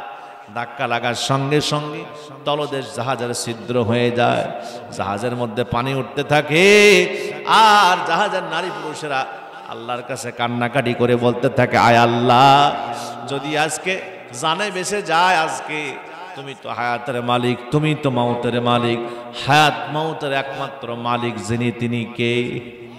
আরো জোরে কন্যা কেন, তিনি কে? তুমি যা চাও তুমি তাই পারো, তুমি আমাদের চাইলে মেরে ফেলতে পারো, তুমি আমাদের চাইলে বাঁচায় দিতে পারো মাওলা। আয় আল্লাহ তাআলা, বলেন তো দেখি আমার আল্লাহ সব চাইলে পারে কি পারে না? আরো আস্তে কন, পারে কি পারে না? আমার আল্লাহ যে পারে আমরা আগেও বিশ্বাস করতাম, কিন্তু মাঝে মাঝে কেমন কেমন কেমন কেমন দোদুল্যমান লাগতো। যেদিন 5ই আগস্ট বাংলাদেশে জালিমের পতন হয়েছে, ওই দিন বুঝতে পারলাম আসলেই আল্লাহ সব পারে, আজকের আর কোনো ত্রুটি নাই চিন্তার মধ্যে, বিশ্বাসের মধ্যে। জোরে কোন ঠিক কিনা? আল্লাহ রাব্বুল আলামিন বলেন, ইউসাব্বিতুল্লাহুল্লাযীনা আমানু বিল কওলিস সাবিতি ফিল হায়াতিদ দুনিয়া ওয়া ফিল আখিরাতি ওয়া ইউদিল্লুল্লাহুজ জালিমিনা ওয়া ইয়াফআলুল্লাহু মা ইয়াশা। জোরে কন্না আল্লাহু আকবার। সূরা ইব্রাহিম আয়াত নম্বর 28, এই আয়াতের শেষে বলা হয়েছে, ওয়া ইয়াফআলুল্লাহু মা ইয়াশা, আল্লাহ যা চায় তাই করতে পারে কি পারে না? আরো আস্তে কম, আরো আস্তে কম। 2013 সালে, মনোযোগ আছে? আচ্ছা মনোযোগ, কষ্ট হচ্ছে, শেষ করে দেব। 2013 সালে শাহবাগের চত্বরে, প্রাচ্যের অক্সফোর্ড বলা হয় ঢাকা বিশ্ববিদ্যালয়কে, ওই ঢাকা বিশ্ববিদ্যালয়ের ছাত্র ছাত্রীরা সারা বাংলাদেশে যদি 40 জন বিসিএস ক্যাডার নিয়োগ হয়, তার মধ্যে 30 জন নেওয়া হয় ঢাকা বিশ্ববিদ্যালয় থেকে। এই ঢাকা বিশ্ববিদ্যালয়ের ছাত্র ছাত্রীরা ইমরান এইচ সরকারের নেতৃত্বে, তার নেতৃত্বে রাতের বেলায় খিচুড়ি খাইল, আর নারী পুরুষ মিলে একসাথে ডান্স করতে করতে বলেছিল, দন্তস্বতে সাইদি তুই রাজাকার, তুই রাজাকার। জোরে কন ঠিক কিনা? এ কথা বলেছে কি বলে নাই? আমার ভাই, আমার বন্ধুরা, আমার আল্লাহ আছে না নাই? আরো আস্তে কন। আমার আল্লাহ আরশ মহল্লা থেকে সব পর্যবেক্ষণ করতেছেন, সব কিছু শুনেছে। আমার আল্লাহ বলতেছে, সময় আসলে আমি আল্লাহ একটু ঢিল দেই, ছাড় দেই, কিন্তু আমি আল্লাহ ছেড়ে দেই না। ধরে ধরে ধরে না, ধরলে আল্লাহ ছাড়ে। আরো আস্তে কন। সবাই ধরে বারবার, আমার আল্লাহ ধরে কয়বার? জোরে বলেন কয়বার? আল্লাহ ধরে একবার ধরেছে, তার একবার কবরের তলায় পুঁতে দিবে, মাটির তলায় পুঁতে ফেলবে। জোরে বলেন ঠিক কিনা? আমার ভাইরা, অলরেডি জাতিসংঘের কাছে নিউজ চলে গেছে, আয়না ঘরের খবর গিয়েছে কি গায় নাই? জোরে কন্যা কেন গিয়েছে কি যায় নাই? প্রিয় ভাইরা, আমার বন্ধুরা, আমার আল্লাহ রাব্বুল আলামিন আরশ মহল্লা থেকে সব পর্যবেক্ষণ করতেছেন। আল্লাহ কইছেন একটু ছাড় দিলাম, এরা কত জুলুম করতে পারে একটু দেখা যাক, সামনে 24 সাল আসুক, আমি আল্লাহ এর জবাব তোমাদের দিয়ে দিব। আজকে যারা তোমরা বিশ্ব বরেণ্য আলেমকে বড় শিক্ষিত হওয়ার পর, হায়ার এডুকেটেড পারসন হওয়ার পর, উচ্চ শিক্ষায় শিক্ষিত হওয়ার পর, বিশ্ববিদ্যালয়ে গ্রাজুয়েট পোস্ট গ্রাজুয়েট কমপ্লিট করার পরেও তোমরা যারা আজকে একজন আলেমকে, কোরআনের ময়নাকে, কোরআনের পাখিকে, কোরআনের বুলবুলিকে তোমরা যারা আজকে রাজাকার বানাইলা, যারা আজকে ধর্ষণকারী, নারী ধর্ষণকারী বানাইলা, যারা আজকের তারা চোর বানাইলা, ডাকাত বানাইলা, শুনে রেখে দাও, ওই রাজাকার শব্দ ও বাংলাদেশের উচ্চশিক্ষায় শিক্ষিত নারী পুরুষেরা, ছেলে মেয়েরা, তোমাদের জীবনের জন্য আমি আল্লাহ 2024 সালে 5 আগস্টের আগে তোমাদের জন্য গর্বের অহংকারের বানায়া দেব। ওই শাহবাগের চত্বরে আবার ঢাকা বিশ্ববিদ্যালয়ের ছাত্র ছাত্রীরা এক জায়গায় হয়ে বলেছে, 2024 সালে আপনারা দেখেছেন, তুমি কে, আমি কে, রাজাকার, রাজাকার, কে বলেছে, কে বলেছে, স্বৈরাচার, স্বৈরাচার, ঠিক কিনা? আল্লাহ তাহলে পারে কি পারে না? আরো আসতে কোন পারে কি পারে না? আমার আল্লাহ যে পারে। দীপ্তি টিভি চ্যানেলে যেই কালামানিক ব্যারিস্টার সাইদ হুজুরের ব্যাপারে এরকম বক্তব্য দিয়েছিল, এই সাইদ রাজাকারকে আমি নিজেই ফাঁসির রায় দিয়েছিলাম। আমার ভাইয়েরা, আমার বন্ধুরা, বলেন তো দেখি, যেই লোকটা একজন আলেমকে জাতির সামনে এভাবে বেইজ্জতি করেছে, আমার আল্লাহ ওরে ধরেছে কি ধরে নাই? কথা কন ভাই। সম্মানিত ভাইয়েরা, আমার বন্ধুরা, আমার এই কালামানিকের কথা ভালো করে শোনেন এবার। দীপ্তি টিভি চ্যানেলে মহিলা সাংবাদিকের সামনে তাকে মারার মতন অবস্থায় এত অহংকার করে বলেছে, মারমুখ হয়ে বলেছে, কিন্তু ওই মহিলা ছাড় দেয় নাই। ভালো করে বুঝতে হবে, তার 15-16 দিন পর এই লোকটাকে আল্লাহ পাক বেইজ্জতি এমন কায়দায় করেছে, যখন দেশ পরিবর্তন হয়ে গেছে, দ্বিতীয়বারের মতো দেশের যুবক সমাজেরা, যুব সমাজেরা, ছাত্র ছাত্রীরা নিজের বুকের তাজা রক্ত ঢেলে দিয়ে আবার 71-এর মতো যখন তারা আবার দ্বিতীয়বার দেশটা স্বাধীন করেছে, আপনারা দেখেছেন, আপনারা শুনেছেন, আপনারা বুঝেছেন, টিভি চ্যানেলে দেখেছেন, সব জায়গায় মিডিয়াতে দেখেছেন। তার 15 দিন পর এই কালামানিক ধরা পড়ে। এমন অবস্থা হয়েছে, আমরা দেখতে পেলাম মিডিয়ার মধ্যে, কলা পাতায় বর্ডার এলাকায় শুয়ে আছে, তার গায়ে একটা চাদরও নাই। জোরে কোন ঠিক কিনা? আমার ভাই, আমার বন্ধুরা, গ্রেফতার করে নিয়ে যাওয়া হলো। যখনই গ্রেফতার করে নিয়ে যাওয়া হয়েছে, শরীর চলে না, এমন কিলন কিলইছে জাতিরা, দেশের মানুষেরা এমন কিল ঘুষি দিছে, তার শরীর আর চলে না। ডাক্তার বলে ট্রিটমেন্ট দেওয়া লাগবে। ডাক্তারের কাছে নিয়ে যাওয়া হয়েছে।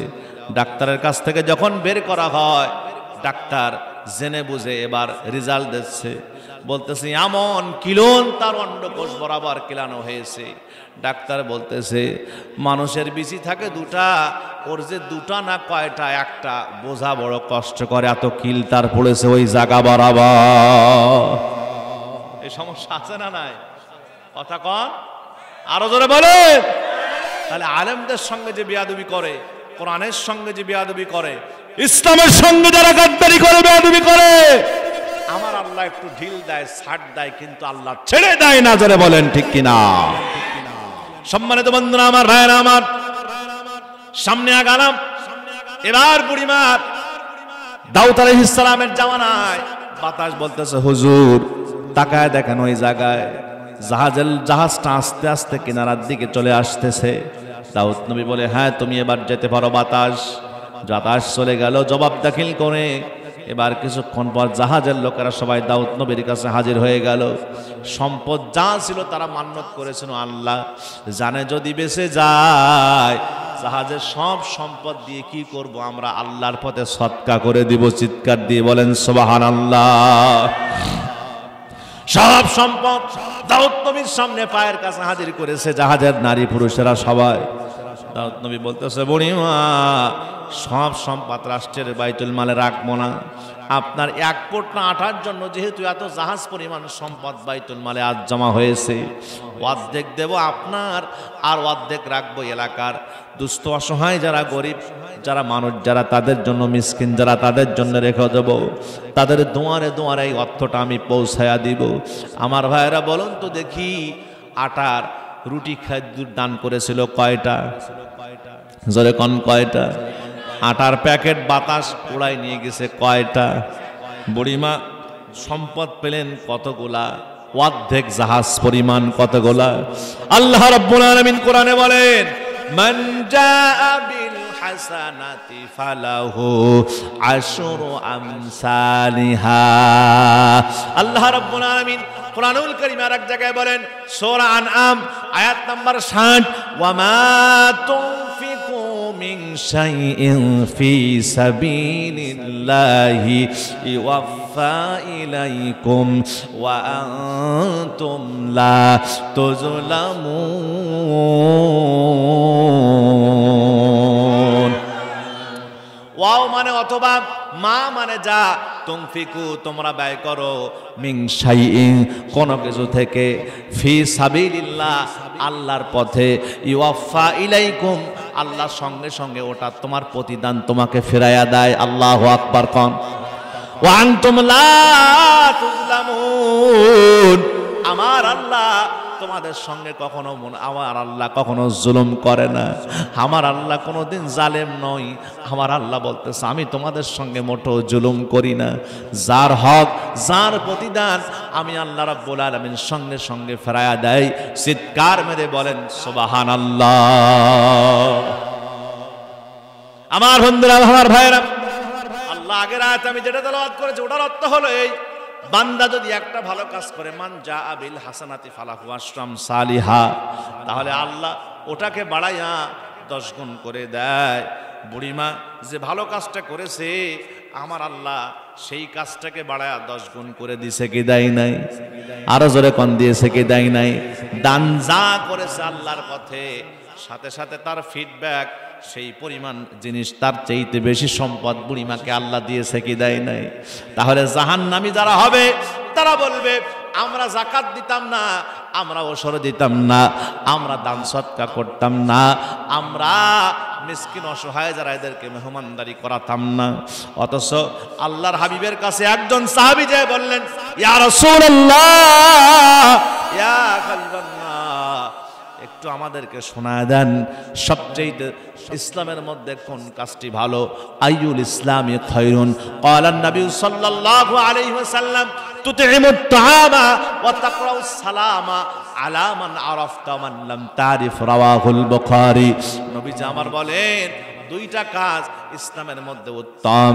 ও দিনাজপুর এলাকার মানুষেরা একটু ভালো করে মনোযোগ দিয়ে শোনেন, নারী পুরুষেরা, 1 নাম্বার তুমি চেনো আর নাই চেনো মানুষদেরকে মেহমানদারি করবে, আর তুমি চেনো আর নাই চেনো মানুষ দেখলেই দিবা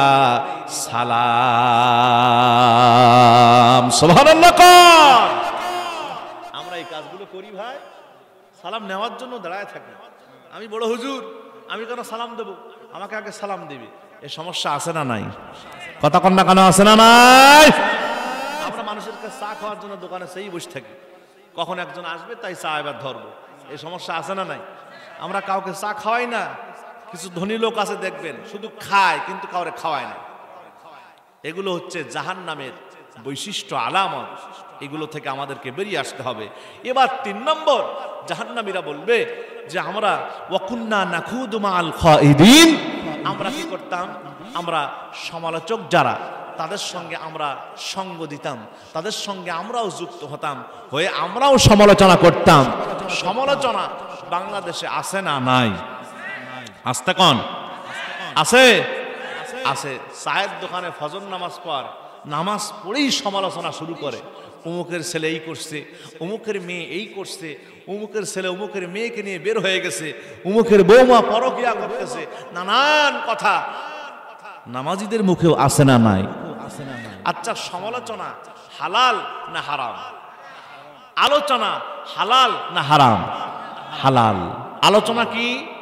আলোচনা হালাল, সমালোচনা হারাম। নারীদের মধ্যে এই প্রবণতা আছে, 4-5 জন নারী যদি এক জায়গায় হয়, এলাকার সব বাড়ির তথ্য ওখানে জমা হয়। কথা কন ঠিক কিনা? সমস্যা আছে না নাই? আছে। এজন্য মা বোনেরা, এগুলো থেকে আপনাকে আমাদেরকে দূরে থাকতে হবে। সমালোচনা হারাম। সমালোচনায় মানুষের খারাপ দিকগুলো উঠে আসে, আর আলোচনায় মানুষের ভালো ভালো দিকগুলো উঠে আসে, ভালো কথাগুলো উঠে আসে। এগুলো হচ্ছে আলোচনা, এটা হচ্ছে শরীয়তে জায়েজ। সুবহানাল্লাহ। আমার ভাইরা, আমার বন্ধুরা, এই আয়াতের তাফসীর আমি ঘাটলাম, কি বলা হয়েছে এখানে আমি দেখতে পেলাম। কি বলা হয়েছে এখানে আমি কয়েকটা তাফসীরের রেফারেন্স দিলাম, আপনাদেরকে শোনাই। আমার নিজের কাছে যেই তাফসীরগুলো আছে, তাফসীরে তাবারি খুললাম এই আয়াতের তাফসীরটা দেখার জন্য, তাফসীরে জালালাইন শরীফ খুললাম এই আয়াতের তাফসীরটা দেখার জন্য, তাফসীরে নূরুল কোরআন খুললাম এই আয়াতের তাফসীর দেখার জন্য, তাফসীরে মাযহারি খুললাম এই আয়াতের তাফসীর দেখার জন্য, এরপরে তাফসীরে ইবনে কাসির খুললাম এই আয়াতের তাফসীর দেখার জন্য, তাফসীরে তাফহিমুল কোরআন খুললাম, আল্লামা সৈয়দ মওদুদী রাহিমাহুল্লাহর কিতাব লেখা খুললাম, যে আয়াতের তাফসীর করা হয়েছে।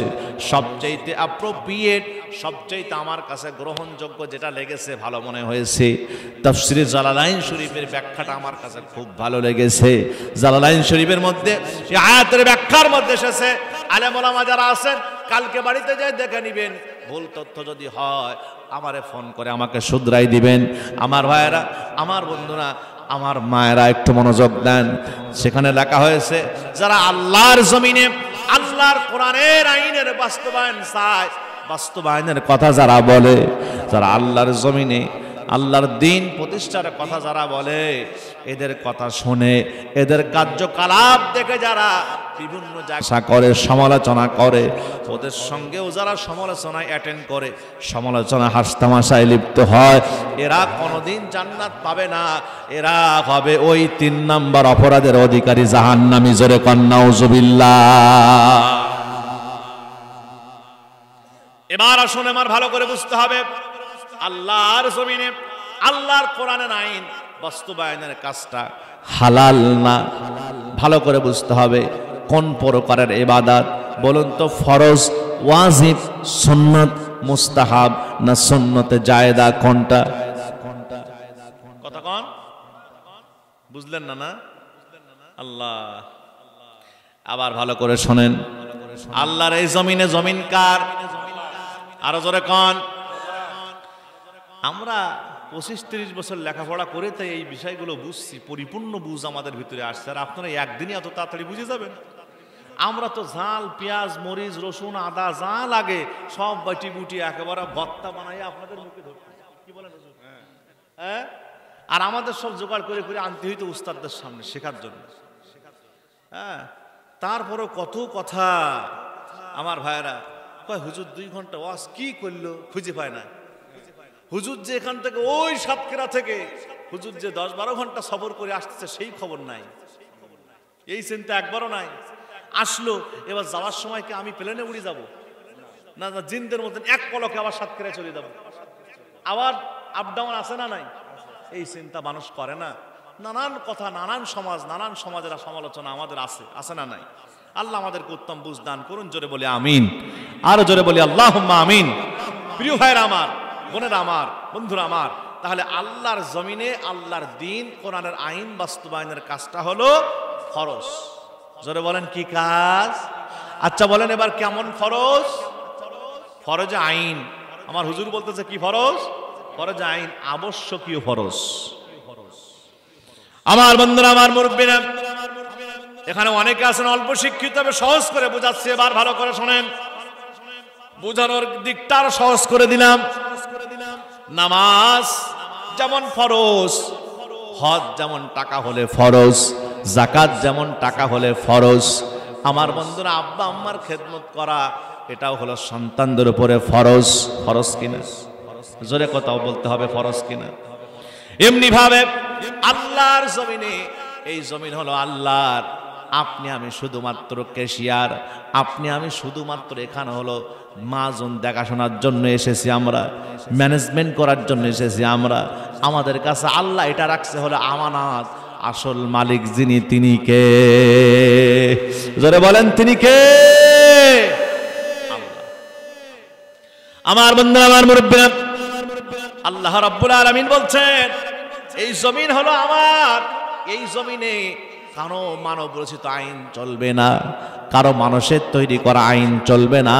এই জমিনে আইন একজনের চলবে, সেটা হলো একজন সত্তার, তিনি হচ্ছেন আমি মহান আল্লাহ রাব্বুল আলামিনের আইন। জোরে বলেন সুবহানাল্লাহ।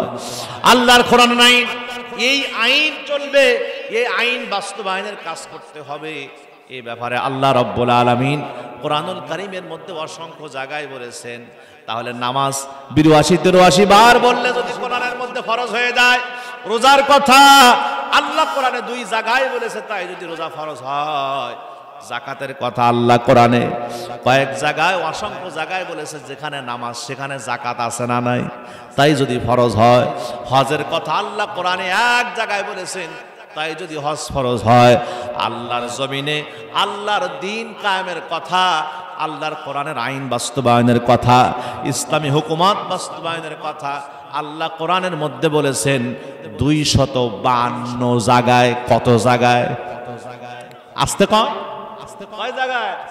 ও চাচা, তাহলে এখন ৮২ বার বললে যদি নামাজের তোমার এত তাড়া হয়, বুঝতেছেন চাচা? ৮২ বার আল্লাহ নামাজের কথা বলেছে, তাই যদি তোমার নামাজে এত তাড়া হয়, তুমি এখন মাজা খোঁজা হয়ে গেছে, কিন্তু নামাজ নামাজ নামাজ ছাড়া কিছু চাও না, কিন্তু আল্লাহ তোমার উপরে 252 বার আল্লাহ পাক বলেছেন, বান্দারে আকিমুদ্দিন ওয়ালা তাতাফাররাকু ফি, আকিমুদ্দিন ওয়ালা তাতাফাররাকু ফি। আল্লাহর জমিনে আল্লাহর আইন, আল্লাহর দ্বীন কায়েম বাস্তবায়নের কথা কোরআনের সরাসরি ডিরেক্ট ইনডিরেক্ট আল্লাহ বলেছে 252 বার। তাহলে এই সব ফরজের বড় ফরজ। এক কথায় আল্লাহর জমিনে আল্লাহর দ্বীন কায়েমের কাজটা আপনি কখন করবেন? মরার পর। কখন? কখন? মরার পর না, কাজ হবে না তখন। তাহলে কখন করা লাগবে এই কাজ? হ্যাঁ, এই মুহূর্ত থেকে করা লাগবে, সিদ্ধান্ত নেওয়া লাগবে। আজকে থেকে, এই সেকেন্ডের থেকে, এখন থেকে সিদ্ধান্ত নেওয়া লাগবে। রাজি আছেন কারা কারা? হাত তোলেন, এবার আল্লাহকে দেখায় দেন। খালি হাত তুললে হবে না, হুজুররা করবে আর তোমরা কম আমরা সাথে আছি সাথে আছে, খালি তাল দুবা, তা হবে না। কাজে অংশগ্রহণ করা লাগবে। অত সহজ না আল্লাহর জান্নাতটা পাওয়া। জান্নাত তোমার মামুর বাড়ি না, চাইলেই পাবা। অনেকে আছে নামাজ পড়ে সুবহানাল্লাহ 33 বার, আলহামদুলিল্লাহ 33 বার, আল্লাহু আকবার 34 বার, এই জান্নাত চলে গেছে। হ্যাঁ, জান্নাত অত সহজ না। এখন জান্নাতে যাবে ওই মসজিদের মধ্যে বসে আর চিন্তা করে আর দোলে আর জিকিরগুলো করতেই আছে, ইমান আমল নিয়ে আছে, আর কোনো কিছুর খবর নাই, শুধু আছে ইমান আর আমল, ইমান আর আমল। অথচ আল্লাহ যে বলছেন আল্লাহর জমিনে আল্লাহর দ্বীন কায়েমের কাজ করতে হবে, ও করার টাইম নাই, ও করার চিন্তা নাই, ও করার চিন্তা ভাবনা নাই। বয়স শেষ হয়ে যাচ্ছে চাচা, আর কখন করবেন এই কাজ? এ কাজ না করলে কবরে ঢোকার সাথে সাথে শাল্ডিং শুরু আছে। কবরে যতগুলো প্রশ্ন আছে তার মধ্যে নাম্বার 3 আপনার কাছে জিজ্ঞেস করা হবে, মা দিনুকা, তোমার দিন কি? তুমি দিনের কাজ করো নাই, তুমি উত্তর দিবা কিভাবে? বুঝতেছেন চাচা? লাইন ঠিক আছে তো? ঠিক আছে। এবার আল্লাহ রাব্বুল আলামিন কোরআনে যে ফরজ করছেন শোনেন তাহলে। হুজুর আপনি যে বললেন আল্লাহ ফরজ করেছেন, এবার আপনি প্রমাণ দেন। আল্লাহ রাব্বুল আলামিন বলেন সূরা শুরা আয়াত নাম্বার 13, শারা'a লাকুম মিনাদ-দীনি মা ওয়াসসা বিহি নূহান ওয়াল্লাযী আওহাইনা ইলাইক ওয়া মা ওয়াসাইনা বিহি ইব্রাহিমা ওয়া মূসা ওয়া ঈসা আন আকিমুদ-দীনা ওয়া লা তাতাফাররাকু ফীহি ইলা আখিরিল আয়াত। জোরে কোন আল্লাহু আকবার। আমার আল্লাহ রাব্বুল আলামিন বলেন, শুনুন আল্লাহর গোলামেরা, বান্দা বান্দিরা, আল্লাহ পাক বলেন নূহ আলাইহিস সালামের শরীয়তের মধ্যে আমি আল্লাহ যেই নিয়ম কানুন বিধিবিধান আমি আল্লাহ দিয়েছি, ওই এক নিয়ম কানুন আমি আল্লাহ রাব্বুল আলামিন হযরতে ঈসা আলাইহিস সালামের শরীয়তের মধ্যেও দিয়েছিলাম। ওই এক নিয়ম কানুন আমি আল্লাহ ইব্রাহিম আলাইহিস সালামের শরীয়তে দান করেছিলাম, ওই একই নিয়ম কারণ আমি আল্লাহ মূসা আলাইহিস সালামের শরীয়তের মধ্যে দান করেছিলাম। আর সেই নিয়ম কারণের মধ্যে যেটা হলো সেটা সেই নির্দেশনাটা কি ভালো করে শুনে এবার, আন আকিমুদ্দিন ওয়ালা তাতাফাররাকু ফি, আল্লাহর জমিনে আল্লাহর দিন কায়েম করতে হবে, এ ব্যাপারে কোনো মতপার্থক্য, কোনো দলাদলি করা চলবে না। আমার আল্লাহ কি আয়াতের মধ্যে বলেছেন এটা হলো শুধু জামাত ইসলামের কাজ, এরাই করবে আর মাইর খাবে আর মারবে আর জেলে যাবে? কথা কন না কেন আপনারা? কথা কন না কেন? এ কাজ কি জামাত ইসলামের কাজ? হ্যাঁ, আল্লাহ কি ভাগ করে দিছে? হ্যাঁ, দলাদলি ভাগ করছে যে আল্লাহ কয় দলাদলি করা যাবে না। তুমি জামাত হও, তুমি চরমনায় হও, তুমি খেলাফত মজলিস হও, তুমি হেফাজত হও, তুমি বিএনপি হও, তুমি জাতীয় পার্টি হও, তুমি আওয়ামী লীগ হও, আল্লাহ একবারের জন্য দলাদলি করতে মানা করছে। তুমি যেই দলের হও না কেন, তোমার কাজ হলো আন আকিমুদ্দিন ওয়ালা তাতাফাররাকু ফি, আল্লাহর জমিনে আল্লাহর দ্বীন বাস্তবায়নের কাজ করতে হবে। এই ব্যাপারে কারো কোনো ছাড় নাই, এই ব্যাপারে কোনো তর্ক বিতর্ক চলবে না। জোরে কোন সুবহানাল্লাহ। আমার ভাইরা, আমার বন্ধুরা, ভালো করে বুঝতে হবে এই কাজ এমন একটি কাজ, আল্লাহ পাক বলতেছেন আকিমু, তোমরা কায়েম করো। দিন কায়েমের কাজ কিন্তু অত সহজ কাজ না। দিন দুইভাবে, দিনের কাজ দুইভাবে করা যায়। কয়ভাবে? জোরে কোন কয়ভাবে? এগুলো গভীর জ্ঞানের কথা, সহজ করে বোঝাচ্ছি। দিনের কাজ কয়ভাবে করা যায়? জোরে কোন। আল্লাহ বলেন আকিমুদ্দিন, তোমরা দিন কায়েম করো। কি কায়েম করো? দিন কায়েম করো। এই দিন কায়েমের কাজ দুইভাবে করা যায়। একটা হলো একামাতে দিন, আর একটা হলো খেদমাতে দিন। খেদমাতে দিন কি আর একামাতে দিন কি, এবার ভালো করে আপনাদেরকে বুঝতে হবে। খেদমাতে দিন হলো, মনে করেন ইমাম সাহেব আপনাদের এলাকায়, তাকে অনেক ভালোবাসেন আপনারা, আমার ভাইয়ের, আমার বন্ধুরা, হঠাৎ করে রোড অ্যাক্সিডেন্ট করে পড়ে আছে। আপনি বাজারে যাওয়ার সময় সামনে দেখতে পেলেন 7-8 জন যুবক, দেখলো ইমাম সাহেবের মাথা রক্তাক্ত, নাড়ি ভুড়ি পেট থেকে বের হয়ে গেছে। এই 7 জন যুবক ইমামের মুসল্লি, ওরা কি করলো? ন্যাকড়া ভেজায়া সুন্দর করে মাথা মাসাও করে দিল, রক্তগুলো মুছে দিল, দেওয়ার পরে পেটে নাড়ি ভুড়িগুলো ঢোকায় দিয়ে আবার পেটের কোমরটা সুন্দর করে কাপড় দিয়ে বেঁধে দিল। আমার ভাইয়েরা, দিয়ে তারা ওখানে বসে বসে কান্নাকাটি করতেছে। এই যে কাজটা 7 জন যুবক ইমামের পিছনে নামাজ পড়ে যারা মুসল্লি, এরা যে কাজটা করলো, বলুন তো দেখি, সহজ করে বোঝানোর জন্য এক্সাম্পল দিলাম, উদাহরণ দিলাম, বলুন তো এই কাজটা খেদমাতে দিন কিনা? এটাই হলো খেদমাতে দিন। এটার নাম কি? খেদমাতে দিন। এবার আসেন আর 7 জন যুবক পরে আবার যে দেখায় একই অবস্থায়, এলাকার 7 জন যুবক ইমামকে সঙ্গে করে নিয়ে কান্নাকাটি করে, কারো মাথায় হাত, কারো চোখ দিয়ে পানি পড়তেছে, কেউ মুসামসির তালে আছে। ওই পরের 7 জন যুবক মুসল্লি যে বলতেছে, আমাদের ইমাম সাহেবের এই অবস্থা, তোরা এখনো এখানে কেন নিয়ে কান্নাকাটি করিস? তাড়াতাড়ি ডাক্তারের কাছে নেওয়া লাগবে। ওরা সঙ্গে সঙ্গে অ্যাম্বুলেন্সকে ফোন করেছে। অ্যাম্বুলেন্স হরেন বাজাতে বাজাতে চলে এসেছে। এসার পর ডাক্তারের কাছে নিয়ে যাওয়া হলো। ডাক্তারকে বলা হলো, ও ডাক্তার সাহেব, আমাদের ইমাম সাহেব যে কোনো কায়দায় হোক ইমামকে সুস্থ করা চায়। বলে 5 ব্যাগ রক্ত লাগবে। 5 ব্যাগ কেন? আমরা যুব সমাজ আছি, 10 ব্যাগ লাগলে 10 ব্যাগ দিব আমাদের গা থেকে। শোনেন, যা লাগবে তাই দিব।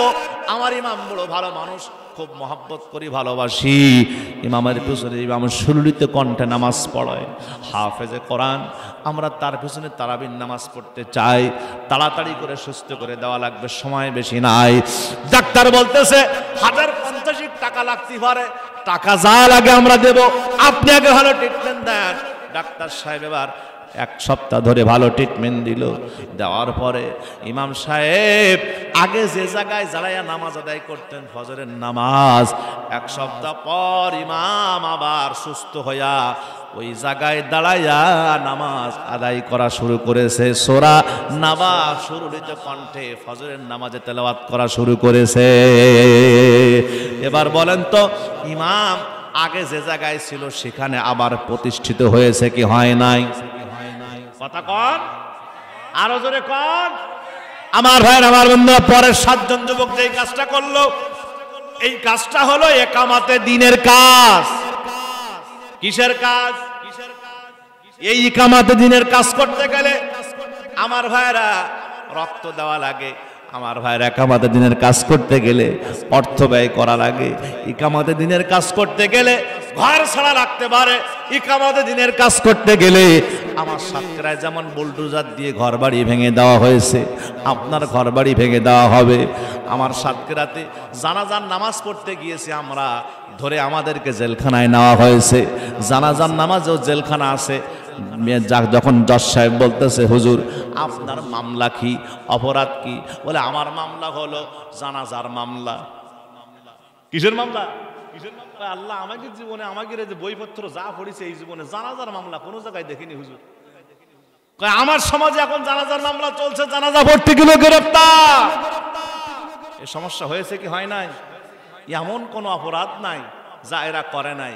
এজন্য আল্লাহ এমন ধরেছে, নিজে রান্না করা ভাত খাওয়ার সময় পাই নাই, যে জায়গার মাল সেখানেই চলে গেছে। জোরে বলেন ঠিক কিনা, আর আওয়াজ দিয়ে বলেন ঠিক কিনা। বর্তমান সমাজ, যুব সমাজ, বর্তমান দেশের মানুষেরা তারা সচেতন হয়েছে, তারা এখন বুঝতে শিখেছে, জানতে শিখেছে, মিডিয়া এখন হাতের কাছে।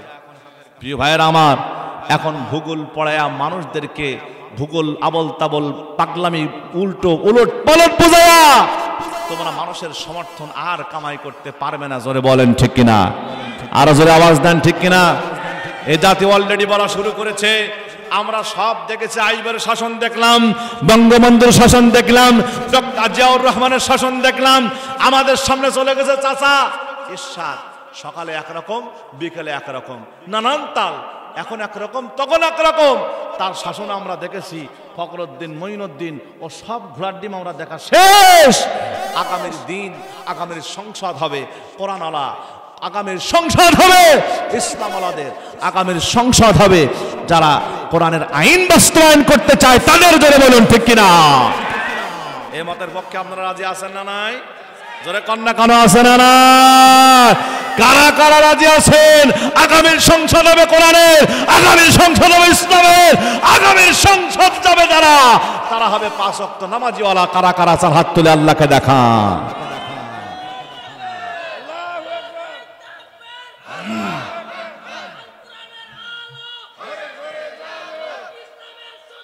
আল্লাহ কবুল করুন। জোরে বলে আমিন, আর জোরে বলি আল্লাহুম্মা আমিন। সম্মানিত ভাইরা আমার, বন্ধুরা আমার, এবার আসুন দিনের ব্যাখ্যা নেই। এবার ভালো করে, দিন শব্দটা অসংখ্য জায়গায় কোরআনে এসেছে, প্রায় 17-18টা অর্থ আছে দিনের। তার মধ্যে 7টা অর্থ আজকের আপনাদের সামনে আমি বলবো। দিন মানে হলো পরকাল, মালিক ইয়াউমিদ্দিন। এখানে দিন কথা আছে না নাই? দিন মানে হলো ধর্ম, লা ইকরাহা ফিদ্দীন, ধর্মের মধ্যে কোনো বাড়াবাড়ি নাই। এখানে দিন শব্দ আছে না নাই? আল্লাহ পাক কোরআনে আরেক জায়গায় বলেন, হুয়াল্লাযী আরসালা রাসূলাহু বিল হুদা ওয়া দীনিল হাক্কি লিইযহিরাহু আলাদ-দীনি কুল্লিহি ওয়ালাউ কারিহাল কাফিরুন। জোরে কন্না আল্লাহু আকবার। আল্লাহ রাব্বুল আলামিন বলেন, আমি আমার রাসূলকে প্রেরণ করেছি দুনিয়াতে, আমার উদ্দেশ্য হলো একটা, টার্গেট হলো একটা, আল্লাহর, আমার এই জমিনে, আমি আল্লাহর জমিনে যত ধর্ম আছে সব ধর্মের উপরে ইসলাম নামক ধর্মকে বিজয়ী করা। আমার রাসূলকে পাঠানোর উদ্দেশ্য হলো এটা। এখানে দিন মানে হলো ধর্ম। দিন মানে কি? জোরে কোন কি? আল্লাহ রাব্বুল আলামিন কোরআনুল কারীমের মধ্যে 3 নাম্বার দিন শব্দের অর্থ করেছেন। দিন মানে হলো আইন, কানুন, বিধি, বিধান। দিন মানে কি? আইন। দিন মানে কি? আইন। আল্লাহ রাব্বুল আলামিন বলেন সূরা নূর আয়াত নাম্বার 2, আয-যানিয়াতু ওয়াজ-যানি ফাজলিদু কুল্লা ওয়াহিদিম মিনহুমা মিয়াতা জালদাতিন ওয়া লা তা'খুযুকুম বিহিমা রাআফাতুন ফি দীনিল্লাহ। জোরে কোন আল্লাহু আকবার। আল্লাহ পাক বলেন, বিয়ের আগে যদি কোনো নারী পুরুষ জিনা করে, ওর সাজা হলো 100 বেতের বাড়ি। কয়শো বেতের বাড়ি? সূরা নূরের আয়াত তেলাওয়াত করে শোনালাম। আল্লাহ পাক বলতেছেন এই হুকুমটা, এই আইনটা আছে কোথায়? আমার আইনের মধ্যে, ফি দীনিল্লাহ, আল্লাহর আইনের মধ্যে আছে। এটা হলো আল্লাহর আইন। সুতরাং আমার এই আইন কার্যকর করার ক্ষেত্রে আল্লাহ তোমাদের জন্য তাখুযুকুম ওয়ালা তাখুযুকুম বিহিমা রাফাতুন, এই আইন কার্যকর করার ক্ষেত্রে, এই আইন বাস্তবায়ন করার ক্ষেত্রে তোমাদের অন্তরের মধ্যে বিন্দু পরিমাণ যেন জিনাকার নরনারীর প্রতি যেন মহব্বত না হয়, ভালোবাসা পয়দা না হয়। এ হুকুমটা কার? জোরে কোন কার? এখানে দিন শব্দ আছে না নাই? এখানে দিন মানে হলো আইন। 4 নাম্বার দিন মানে হলো তাওহীদ। 5 নাম্বার দিন মানে হলো আনুগত্য। ক্বালা নবী সাল্লাল্লাহু আলাইহি ওয়াসাল্লাম আমানতু বিল্লাহি সুম্মাস্তাকিম। আল্লাহ রাসূল বলেন আমি ঈমান আনলাম আল্লাহর দ্বীনের উপরে, এটা হলো তাওহীদ। সুম্মাস্তাকিম, এরপরে ওটার উপরে আনুগত্য করি, ওই অনুযায়ী আপনাকে আমাকে কাজ করতে হবে। আল্লাহ রাসূল সাল্লাল্লাহু আলাইহি সাল্লামের বক্তব্যের পর দিনের 5টা অর্থ চলে গেল। 6 নাম্বার অর্থ দিন মানে হলো জীবন চলার পদ্ধতি। কি চলার পদ্ধতি? জোরে কোন। 7 নাম্বার দিন মানে হলো লাইফ প্রেসক্রিপশন, জীবন বিধান। দিন মানে কি? জীবন বিধান অর্থাৎ ইসলাম। আল্লাহ রাব্বুল আলামিন বলেন সূরা মায়েদা আয়াত নাম্বার 3, আল ইয়াউমা আকমালতু লাকুম দীনাকুম ওয়া আতমামতু আলাইকুম নি'মাতি ওয়া রাদিতু লাকুমুল ইসলাম দীনা। জোরে কোন আল্লাহু আকবার। আল্লাহ রাব্বুল আলামিন তার হাবিবের মাধ্যমে স্বীকৃতি দিলেন আরাফার ময়দানে, নবী হে আপনি বলে দেন। আল্লাহ রাসূল সাল্লাল্লাহু আলাইহি সাল্লাম সেই দিন শোনায় দিলেন এই আয়াত। আল্লাহ পাক বলেন আমি আল্লাহ তোমার জন্য, গোটা বিশ্ববাসীর জন্য, গোটা মা পৃথিবীর মানুষের জন্য আমি আমার দ্বীন আল ইসলামকে আমি আল্লাহ পরিপূর্ণ দান করে দিলাম, পরিপূর্ণতা দিলাম। মানে বান্দারে তোমার জীবনের জন্ম থেকে নিয়া মৃত্যু পর্যন্ত যা যা দরকার, যা যা প্রয়োজন, যত আইন কানুন দরকার, যত ফন্দি ফিকির তোমার লাগবে, সব কথা আল্লাহ কোরআনের মধ্যে, আল্লাহ ইসলামের মধ্যে প্রেসক্রিপশন করে দিয়ে দিয়েছেন। সুবহানাল্লাহ। আরো জোরে বলেন না সুবহানাল্লাহ। ডাক্তারের কাছে আপনি গেলেন, আমার তো শরীরটা খারাপ, ডাক্তার সুন্দর করে পরীক্ষা করে ডাক্তার আপনার আঙ্গুলের মধ্যে একটুখানি সুচ ফোটায় দেয় গিলেই, বয়স যদি 40 হয়, 35 পার হয়, গিলেই সুচ ফোটায় দেয়। ডাক্তারদের নতুন একটা টেকনিক দিয়ে বলে ভাই ডায়াবেটিস হলো আপনার 15, অবস্থা খারাপ, সমস্যা আছে না নাই? এবার হাতের মধ্যে একটা কি লাগায়, আর এরকম আরেকটা হাত দিয়ে পাম্পিং করে দেখে, মিটারের মতো, ঘড়ির মতো, কাটার মতো চলে। ডাক্তার দেখে বলে প্রেশার মাপা যন্ত্র, প্রেশার মেপে বলে তোমার প্রেশার হয়েছে হাই, এখন খেতে হবে তোমার কম হওয়া ঔষধ, প্রেসক্রিপশন করে ডাক্তার দিয়েছে। তাহলে 2টা ঔষধ দিল, ডাক্তার পরীক্ষা করে কেমন কেমন লাগে শুধু এই কথা বলছেন আপনি ডাক্তারের সামনে, যে মাথা কেমন কেমন লাগে, শরীর টাল টাল হয়। ডাক্তার 2টা রোগ খুঁজে পেয়েছে, ওষুধ দিয়েছে আপনার 3টা। কয়টা? জোরে কোন কয়টা? 2টা রোগ, একটা হলো ডায়াবেটিস প্রাথমিক অবস্থা, আর একটা হলো প্রেশার হাই। 2টা রোগের জন্য 2টা, আর সাথে গ্যাসের ট্যাবলেট ফ্রি আছে না নাই? জোরে কোন না কেন? ওইটা খাইতে গেলে আপনার গ্যাস হতে পারে, শরীরের মধ্যে অসুস্থতা লাগতে পারে, শরীরটা আপনার কেমন কেমন লাগতে পারে, অস্বস্তিকর লাগতে পারে। এজন্য গ্যাসের ট্যাবলেটও দিয়েছে ডাক্তার। এবার বলেন তো দেখি,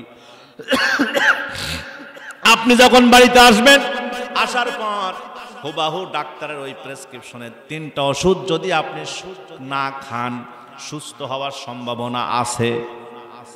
কথা বলতে হবে আমার সাথে, আছে?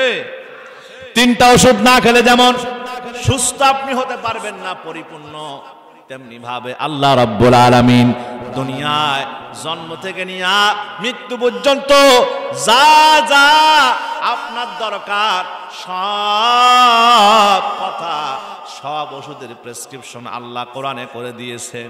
ওই কোরআন অনুযায়ী যদি তুমি চলতে না পারো আল্লাহর গোলামেরা, বান্দা বান্দিরা, নারী পুরুষেরা, তাহলে শোনো, তুমি কোনোদিন আল্লাহর জান্নাত লাভ করতে পারবে না। আমরা আজকে কি করলাম?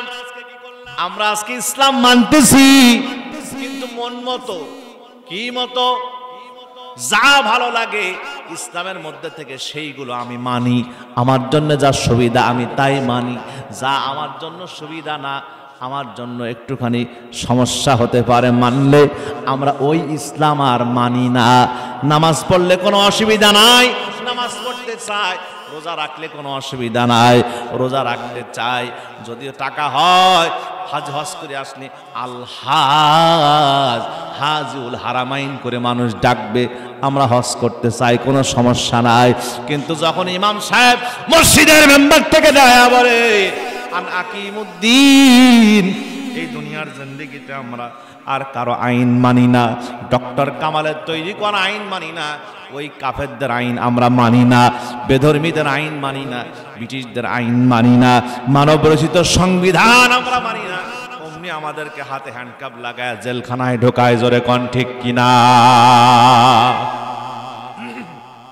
আমার ভাইয়ের, আমার বন্ধুরা, সব কথা, সব ইসলাম যা আপনার জন্য ভালো, যা আপনার জন্য মনে করেন ভালো না, সবটাই মানা লাগবে কি লাগবে না জান্নাত পেতে হলে? কথা কন, হ্যাঁ? কিছু আছে ইসলামের মধ্যে যেটা মানলে আপনার জেলে যাওয়া লাগবে, ওটা মানবেন না আপনি? হ্যাঁ, আল্লাহ রাব্বুল আলামিন বলেন, তার বক্তব্য নেন, আফাতুমিনুনা বিবাদিল কিতাবি ওয়া তাকফুরুনা বিবাদ। এই কোরআনের কিছু মানবা আর কিছু মানবা না, তা হবে না, তা হবে না, তা হবে না।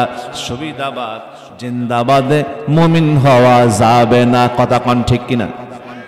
কোরআনের কিছু আয়াত মানবে আর কিছু তুমি মানবে না, কোরআনের কিছু আয়াত মানবে আর কিছু তুমি মানবে না।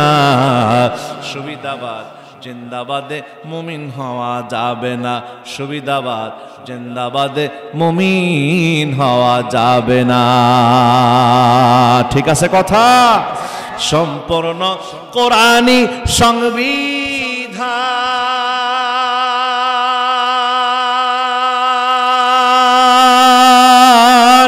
যার আংশিক না মানিলে হবে কি তার মান রে, হবে কি তার মান?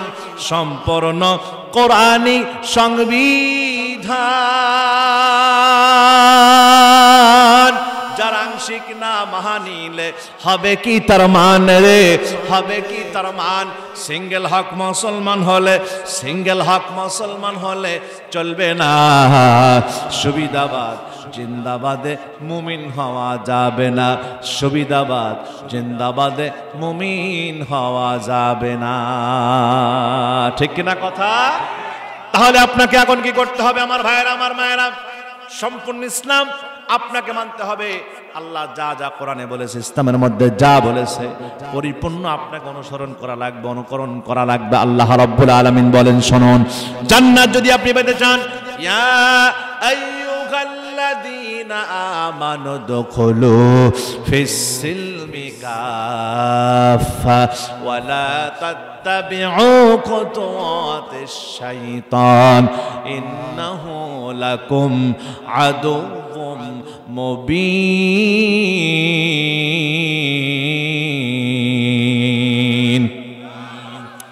আর আস্তে কোন আল্লাহু আকবার।